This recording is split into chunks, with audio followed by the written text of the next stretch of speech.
Welcome to season 2 of The Owner Seat, formerly the Valisights podcast, where fitness and wellness owners step out from behind the brand and into the numbers, decisions, and hard calls it takes to grow. This is a show where we talk about cash flow, unit economics, and the messy middle of scaling and being an owner, being an entrepreneur, so you can stay in control of your business instead of letting it run you. Today's guest is one of the most authentic and needed voices in boutique fitness and women's leadership. Beth Potter, you've seen her on LinkedIn, is a franchise owner of True Movement, a brand redefining human performance through stability, mobility, and strength. Before stepping fully into ownership, she served as the VP of sales at Walla, one of my favorites, chief experience officer at Studio Grow, wow, and has spent over a decade helping studio owners around the world design businesses that scale and feel good to run. Beth's work isn't just about revenue or retention. It's about identity, motherhood, and the reality of building a career while raising a family. Through her writing at Beth's Journey Unfiltered and her leadership in the industry, she's become a voice for women who are both ambitious and deeply human, proving that growth and grace can actually coexist. So in this episode, we're going to explore and jump into how boutique fitness is maturing and what real leadership looks like in this next era, why culture, care, and connection will outperform clever marketing and AI every time, what Beth learned from scaling global fitness brands, and why she chose to become an owner. Can't wait to talk about that. And finally, probably the most important, how motherhood, movement, and leadership intersect in ways most owners completely overlook. Beth, I am so excited. Welcome to The Owner Seat. Thank you so much. I feel like every time I'm feeling just a smidge down on myself, I need you to introduce me to somebody I love because it. that was I'm in. perfect. That was so great. Thank Well, such a pleasure. I'm so lucky to have you on. I've been following you you. for quite some time. I can't wait to get in it. You're so raw. You're so vulnerable. I call it emotionally available. We need more of that. And I kind of queued it up around this whole tech thing. People know I'm passionate about tech and AI, but I really do think the human connection is going to be the most important than ever before. And you're positioning yourself and leading the way for many business owners that need to hear what you have to say and the best practices that you offer. So I won't spill all of your gems. Let's get right into it. And I thought, you know what, let's start at the beginning. What first pulled you into boutique fitness and the idea of helping others build studios? Yeah, that's such a great question. And I honestly think it started from a place of internal growth and just wanting to see where I could evolve this career. And so I thought early on that in order to be successful in an organization, that I really needed, it wasn't about me. I needed to build a team around me, right? Like I needed to build other leaders. And if they grew, I grew, the organization grew. And so I'll share. It's really funny. I'll share a small thing. I used to say to people all the time, like my former leaders, and they used to yell at me, like I was so good at creating SOPs and systems because I wanted to essentially like outwork myself out of that role and Mm. and be able to bring somebody else into it. And the only way to do that was to teach others. And I always used to say, like, if I got hit by a bus tomorrow, then somebody could just step in and take over, right? And so I've later changed that to like if I win the lottery rather than just getting hit by a I like bus. that. Yeah, a Uh, little more positive. I like it. a little bit more positive. But really, so I mean, through my time in the studios and kind of working on in every hat, I felt like it was just that next evolution. I worked myself out of every position that I had in the studio. And really, I think what the catalyst was during the pandemic, which was such a hard time for us. I had an Mhm. opportunity to go work with SE Brands, which is now Purpose Brands. And Yeah. the position was in the field. I got to help franchise owners. And that was kind of the catalyst because I learned, it went from I was a one-on-one coach and trainer to studio manager, developing my team to now like, oh my gosh, these franchise owners are actually trusting me and they're Yeah. listening to what I have to say. And so that really was like the stepping stone into like, oh, where can I take this? So good. And you covered a lot there. And I want to kind of Yeah. go back to Sure. Yeah. Number one, scale, right? And that Yeah. didn't just mean the businesses that you were supporting or running, leading, but it was also about the professional pathway, right? And I think a lot of people Mhm. can take a good nugget here, especially those that are still in the corporate arena and you're looking to grow and you're looking for that career pathway. Beth just laid Yeah. out a very great way to do that is how are you developing systems, SOPs, operational, financial workflows that allows you to then go find talent in replace of what you're doing so you can do something more valuable. Love that. And then scaling studios, right? I get a lot of questions around those that are thinking about should I expand? And outside of the financials, I go right into their systems and workflows. And sometimes, in a lot of cases, you see, wait a second, pump the brakes. How do you replicate this without something in concept, proof of concept, but that includes everything under the hood, right? How do you Right. replicate what's been going so well? It can't just be a gut feeling or I'm very passionate about this is going to work out.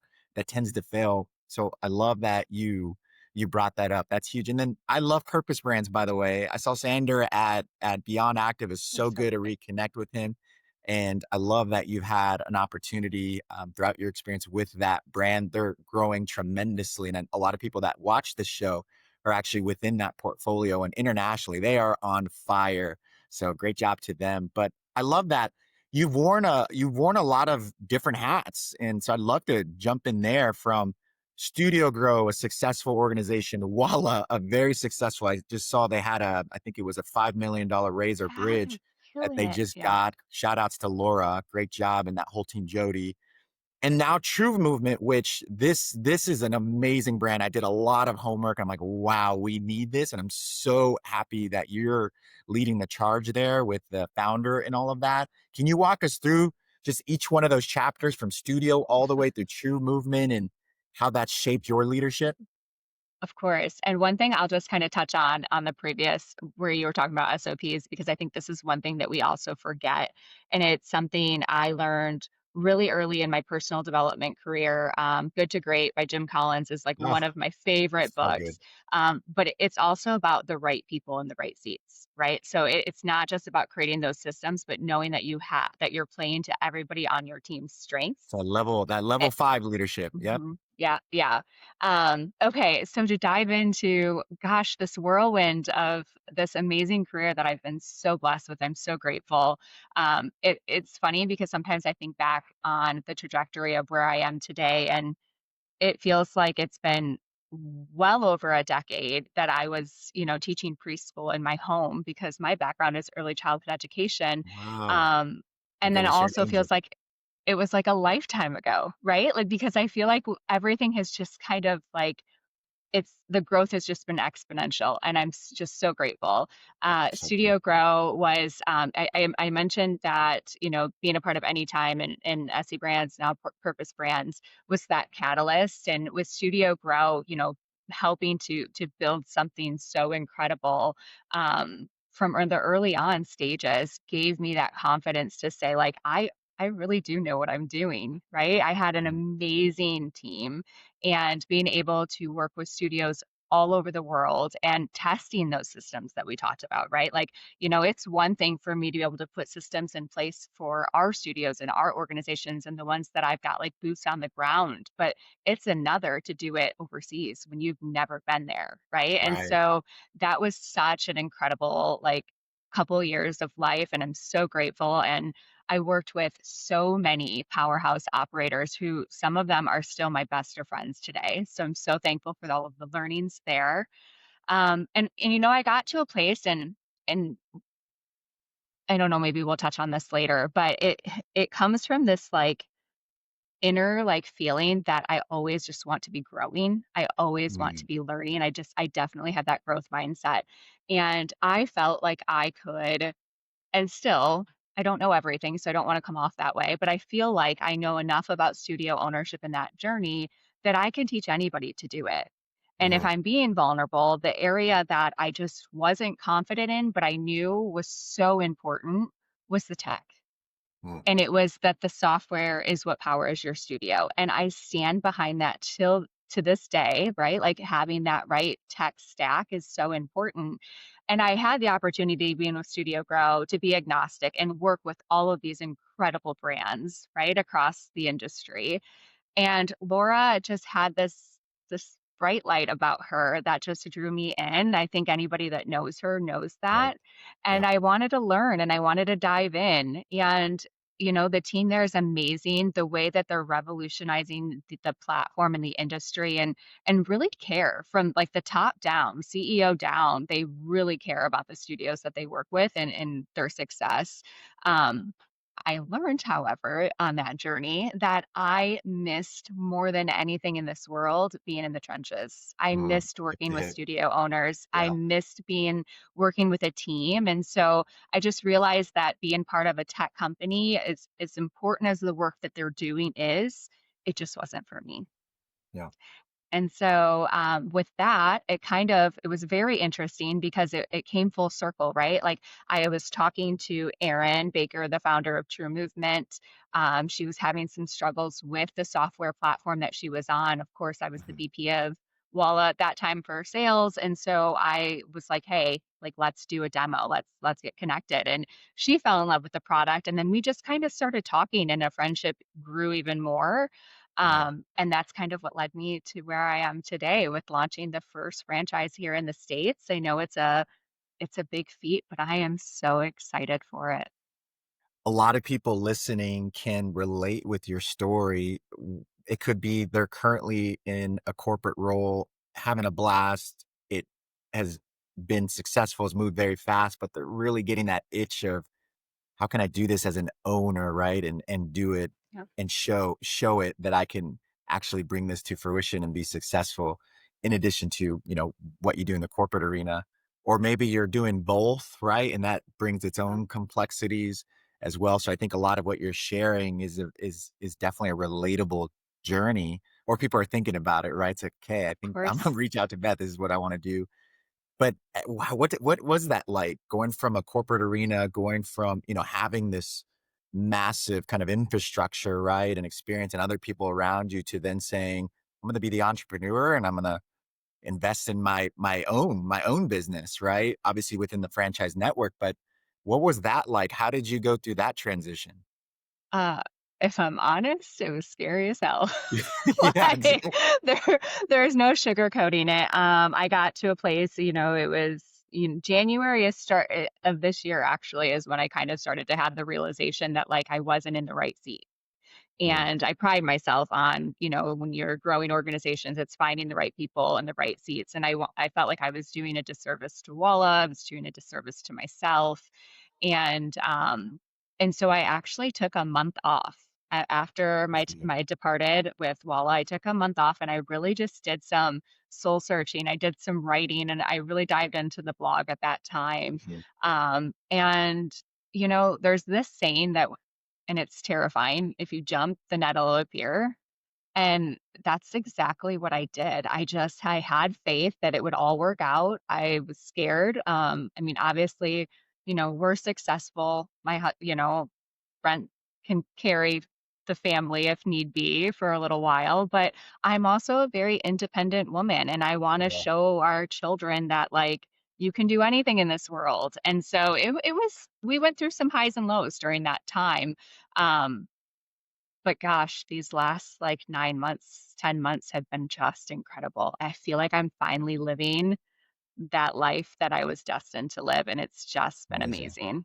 I'm Yeah, so happy for you. And, thank you you. speak a lot about your family, even in our chats off camera, they're very important. Brent and the kids and, your parents, right? We've had multiple conversations, which I can relate with a lot. I'm all about family. And I know a lot of people watching are gonna ask, like, and probably tune in because they're like, how does she raise this family and keep it all together while being this successful corporate athlete and now a business owner? How the heck do you do it? How do you keep it together? Well, I think work in progress, right? I'm not perfect, and I think back over. There's definitely been regrets over the years, The one thing that I will say is I have been, and I'm blessed now at the fact that we're at a stage in life that our two oldest are adults. I can't even believe I'm saying that. And then our youngest is a junior in They're high still school. babies. To me, they will always be Yeah. babies. And so life is different now, right? Like I think we're kind of going through, empty nest-ish kind of, right? But I think that the biggest thing that's been helpful is the balance. Um, Mm, I don't believe that there's a thing of like work-life balance. I definitely believe there's like work-life integration.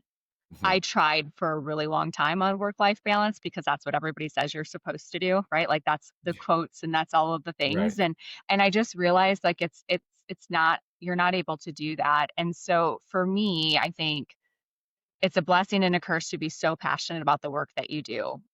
When the kids aren't home, Brent and I, a 16-hour day could go by and we're like, oh, did you eat today? We should probably stop. But, we get so excited. But one thing that we do that I love is that we prioritize our date days. We I prioritize love that. family adventure days. We're all about experiences. And in those moments, whenever they happen, we are 100% fully present. And and I think that that's kind of how we were able to keep that balance. I know I said this, and I said I'll probably have Brent on the show, so we're gonna do this You need to. newlywed game, and I was gonna Yeah. ask, what's Brent's favorite date day? I'm just kidding, you don't have to answer Oh, that. I was gonna say I could tell you. It would be if we Yeah, were, let's see if you get what is yeah. it? What is it? What is it? Yeah, We'll so see. Brent's favorite date day would be if we went to like a distillery where he could have some whiskey, and we love games like table topics or like just like those I love questions. those So things, yeah. we would just sit there, have a nice lunch, have a couple cocktails, and then play a game. I love that.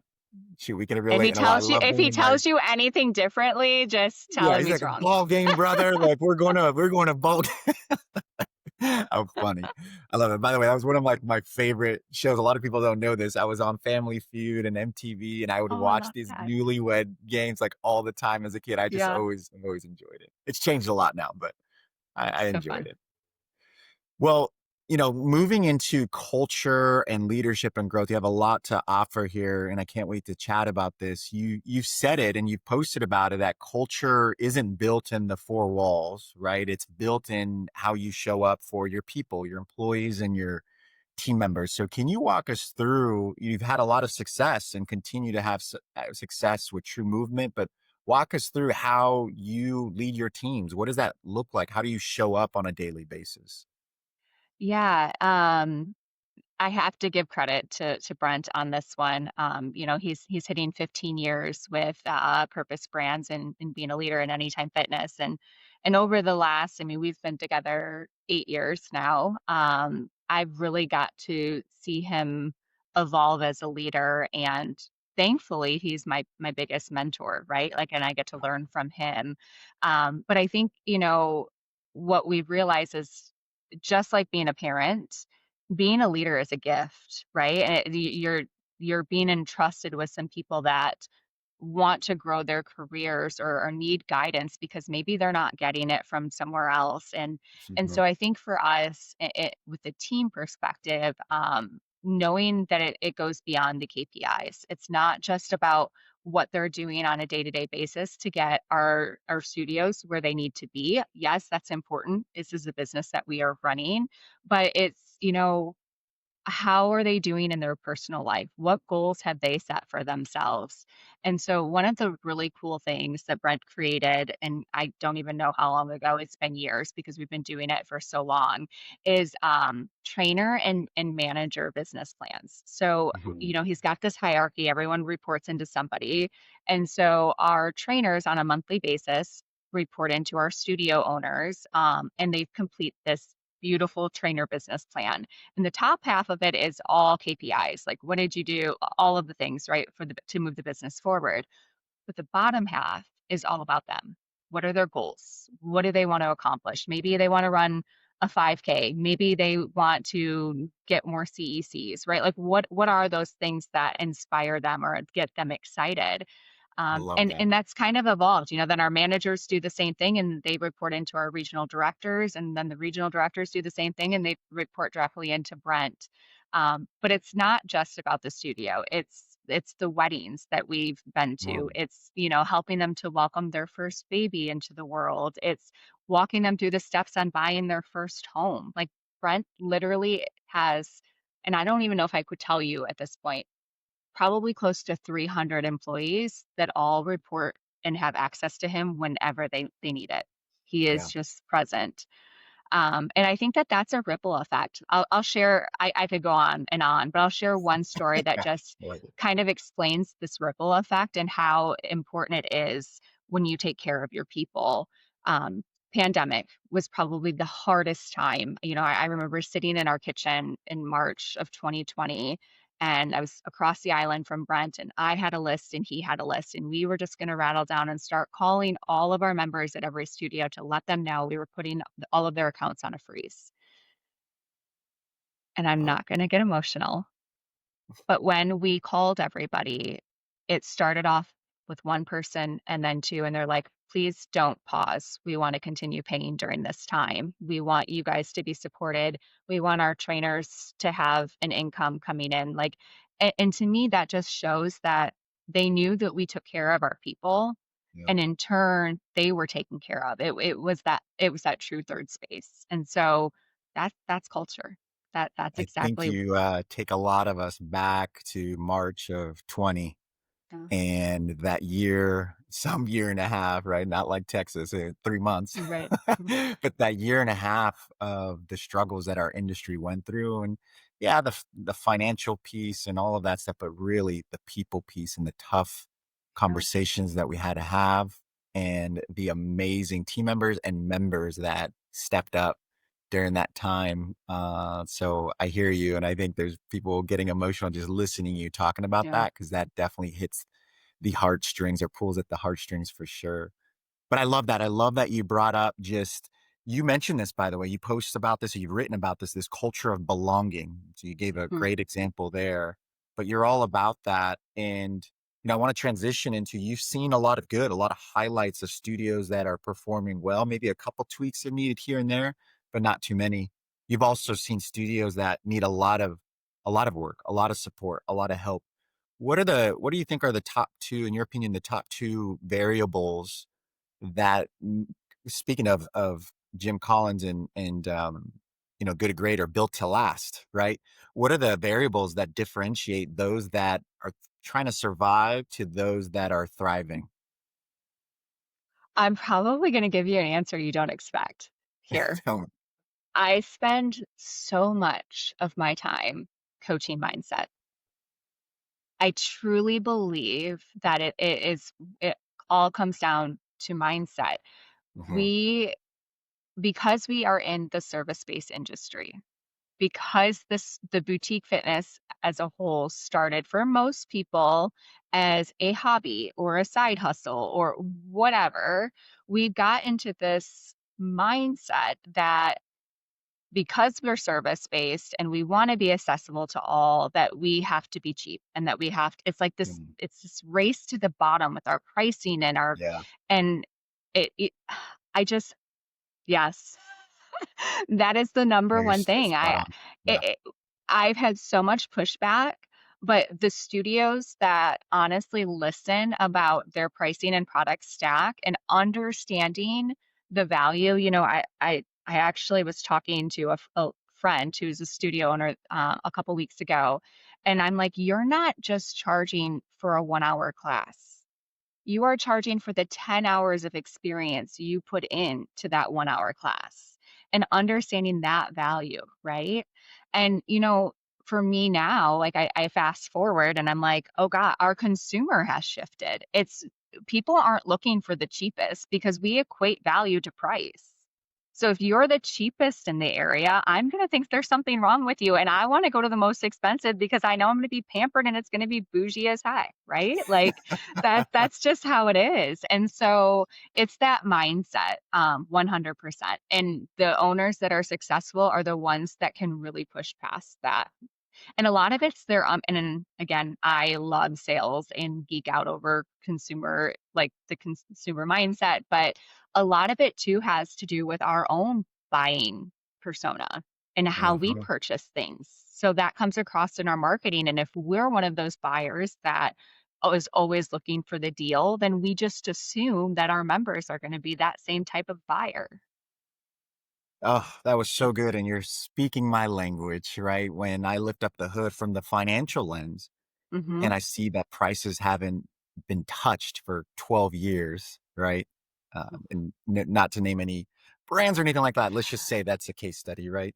Where Yeah. prices haven't been touched, yet payroll is increasing. There's been large investments in the experience, right? And Inflation. you're spot on. You're talking about Yeah. value. It's the value that warrants or earns the right to increase your pricing. Or I look at unit economics and there's things that are just margins are all over the place, yields are all over the place, and there's just a lot of work. Limiting beliefs. I think that's Yeah. what you're getting to, right? Is Absolutely.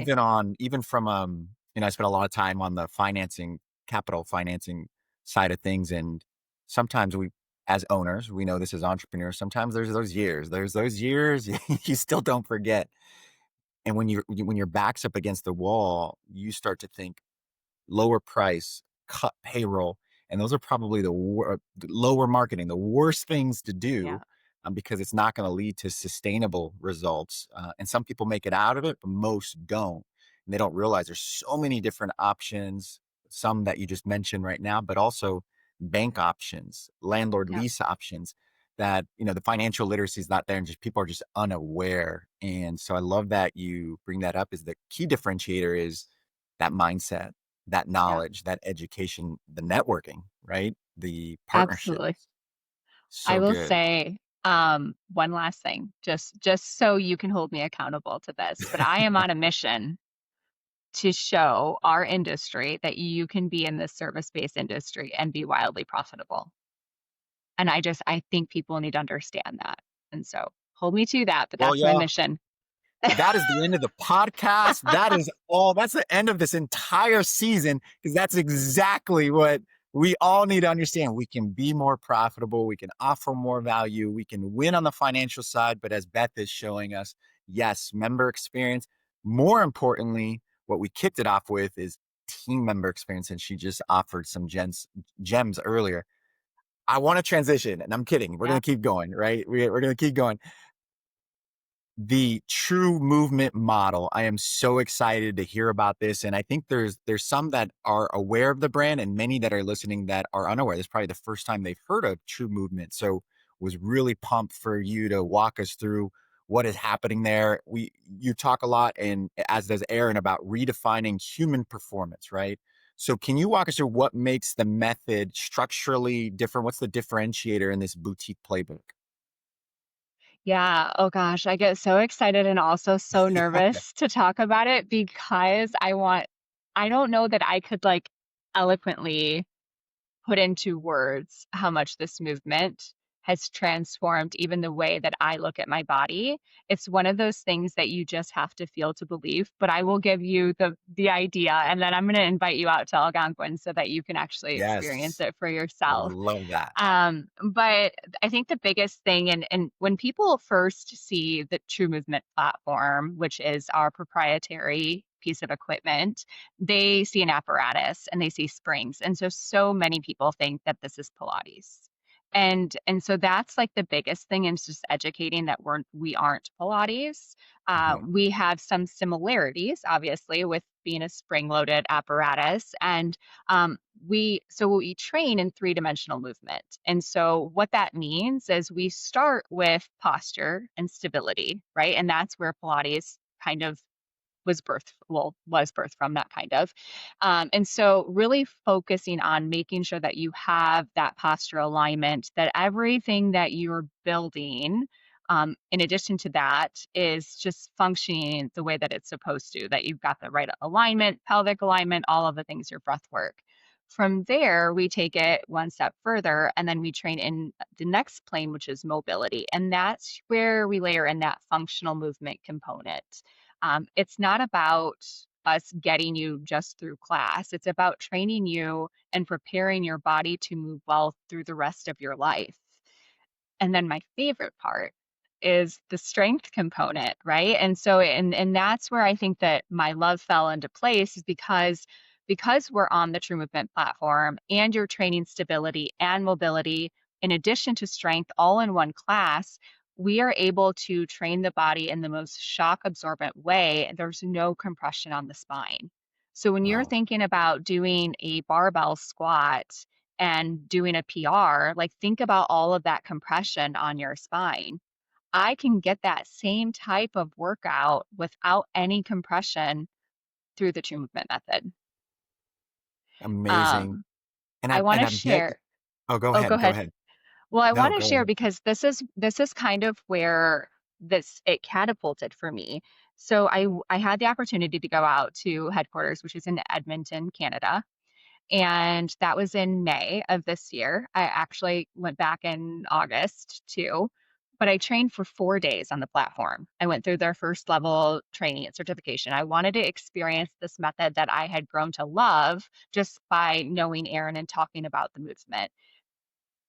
I kid you not, every day I was just depleted. I would get back to the hotel room. I'd be laying on the bed. I look at Brent and I'm like, I am so sore. I don't know how I'm going to move tomorrow. And then, Albert, the next day we would wake up, more mobility, no delayed onset muscle soreness. We felt better than ever. And Brent had just had a full shoulder replacement the past September. By the end of that week, he was moving his shoulder Wow. in more ways than he has in the last 10 years. So That's when I amazing. say you have to like feel it to believe it, I'm just like, I knew right then and there, like I was sold. That's amazing. Yeah, it was Yeah. your like I'm in moment. I love that. Yeah. And you know, Yes. you hear it a lot from doctors or names like Huberman, and I hope I'm saying that right, but Peter Attia, all around how important what True Movement is promoting and doing in each one of its classes and its programming is stability, mobility, and strength.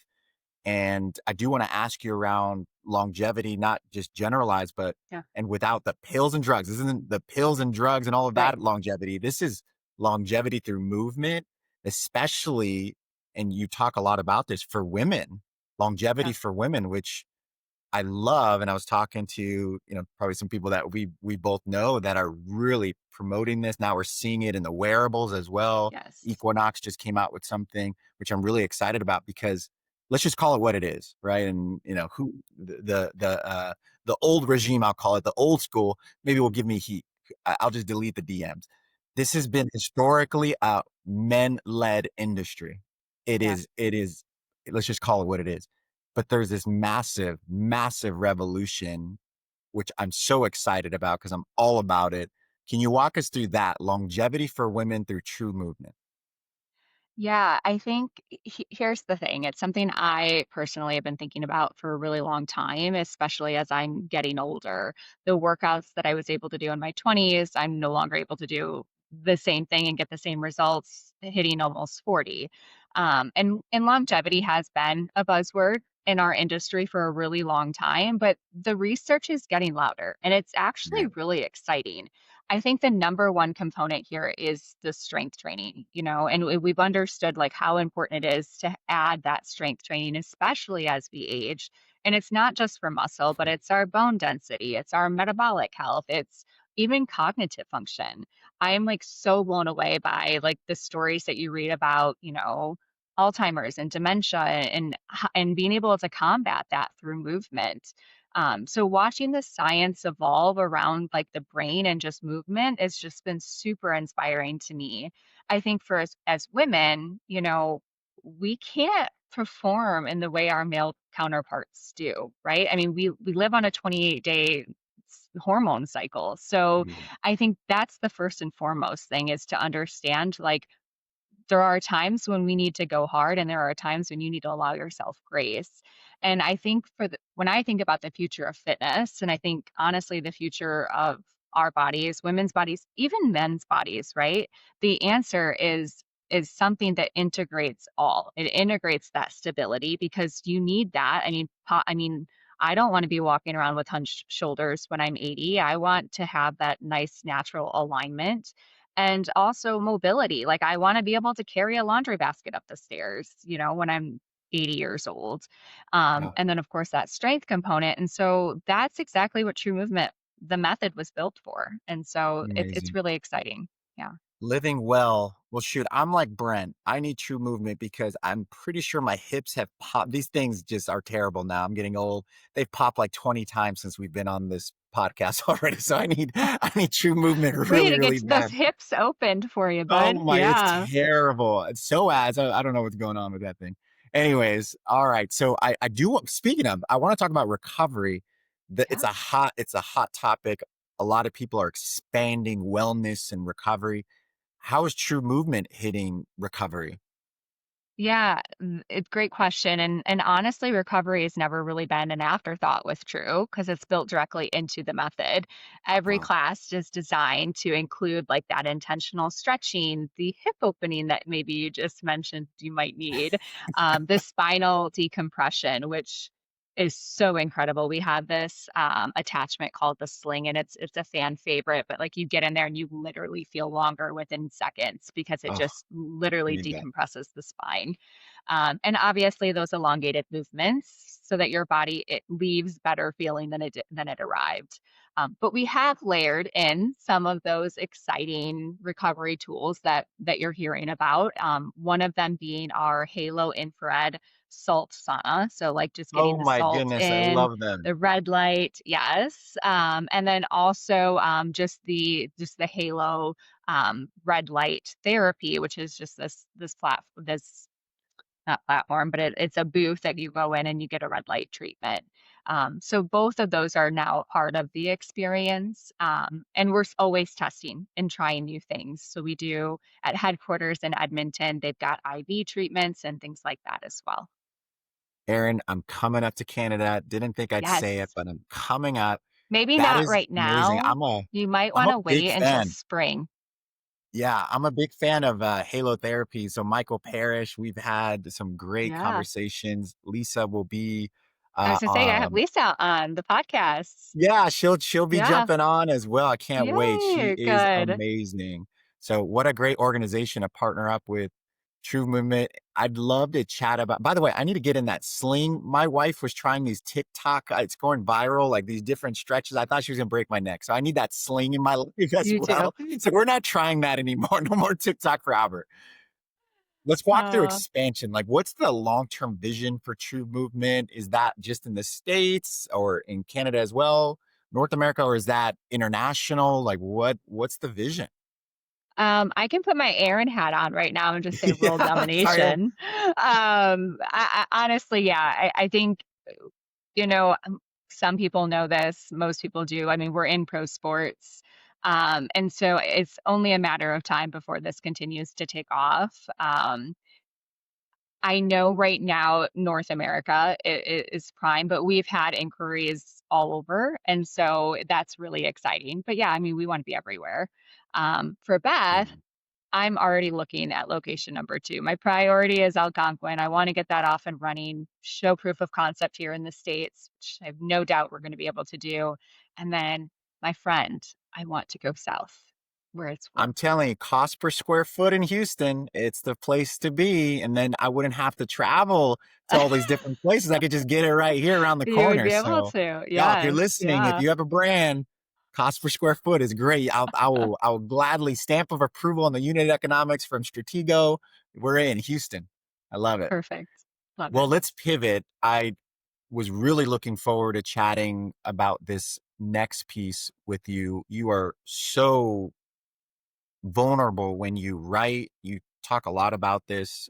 Love following your posts and your content and all of that. But I'd love to jump into motherhood and identity and personal growth. And think a lot of the audience, and it could be moms, but dads too, right? Where there's just a lot going on, and you're trying to figure out how am I as a parent and spouse and leader, and there's just a lot happening as an entrepreneur. We all go through it. I call that the messy side, the dark side of it all. Is Yeah. just looks like it's easy and rainbows and butterflies, but there's a lot going on, and you've expressed this tension and harmony between motherhood and leadership and being an owner.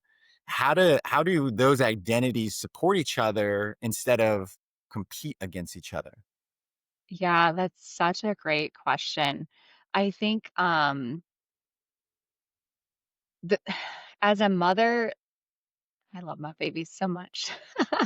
It's my job to protect, right? It's my job to nurture them, to educate them, to help them mold them into the person that they're destined to become.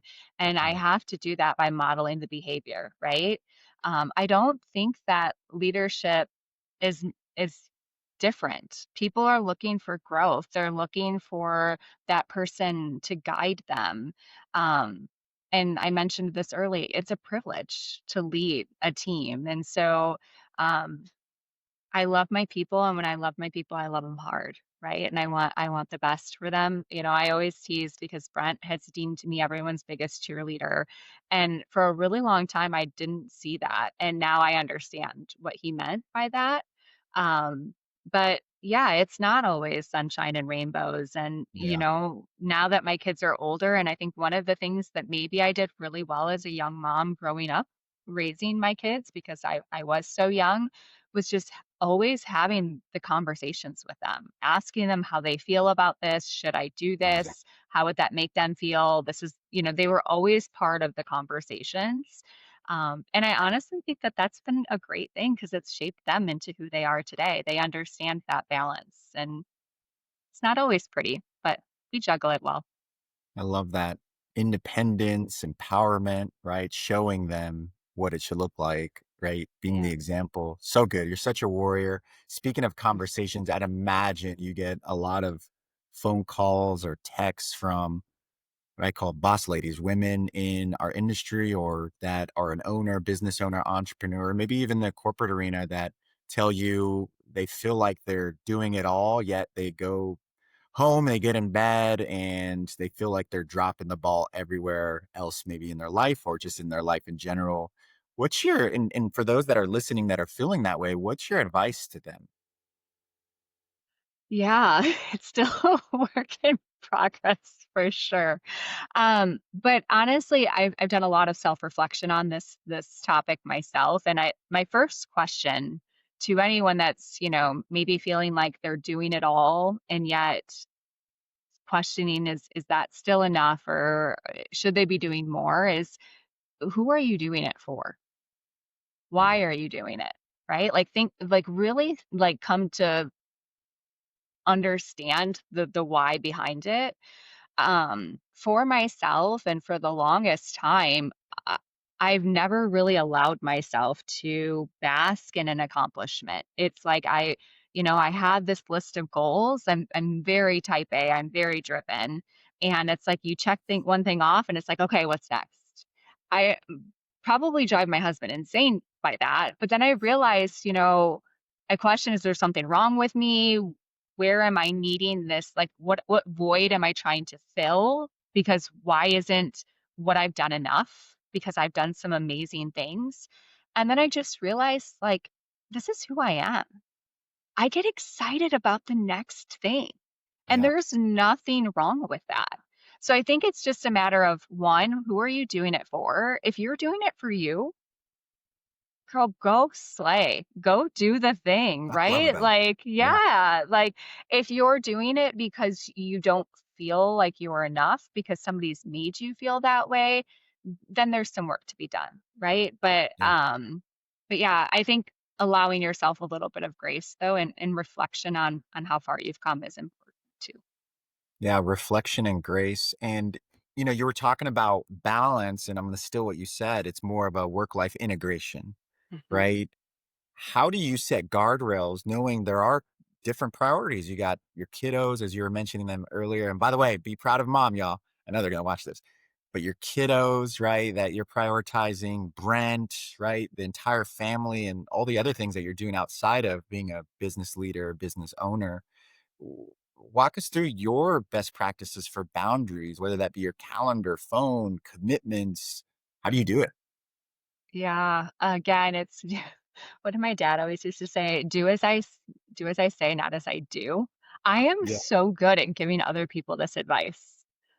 But I will say for years, I have been so diligent on time blocking my calendar and doing a calendar audit. And so I think that that's the first thing. The second is, and we talked a little bit about this earlier, but it's that quality time and making sure that when it's family, I am present. And I wasn't always. And I think, when you do a little bit of that reflection, and especially now that the kids are out of the house, and I'm like, "Dang, could I have done this better?" Or, you Mm, have those moments, right, yeah, for of sure. regret, Absolutely. or, "Gosh, I should have done this differently." I I've realized that now, because my time with them is so limited, that it's important to just be present in those moments, and Brent's really great at that too. So we do prioritize a lot of family time. We also prioritize our own movement. He helps hold me accountable. It can be really easy to get sucked into a day of work and be sitting at your desk all day, and realizing you Absolutely. haven't moved, right? And so, just being each other's accountability, making sure that we're meal prepping, making sure that we're moving our bodies. I have my blue light glasses on because I'm very conscious of, Good what for I'm you. consuming in the Yeah. evening hours, and reading a book before bed rather than watching TV. So it's Yeah. little things that I've done over time, but habit stacking, atomic habits, you build upon it. I like it. Good Uh, references. You got the yeah. the Beth Asprey right here, the Yeah. David Asprey glasses. I follow him too. I used to wear those He's yellow ones too. What so the heck? great. I got Yeah. out of my habits, Beth. I need to get jump back in. No wonder I can't sleep. I need my Yeah, glasses. you All do, right. you do. So we went through a lot there, from culture to work integration to being a business owner to true movement who's crushing it. I can't wait for the expansion down here in Houston in the South. Um, but let's walk through. We're gonna be a little harder on the industry as a whole, because I know you have Okay. some opinions here. So I do want Yeah, to get into what you think the future of boutique fitness looks like, and what Pete Moore would call, now I call it too, the halo Payless. economy. Yeah, Right? I love Pete and that whole crew, David and team.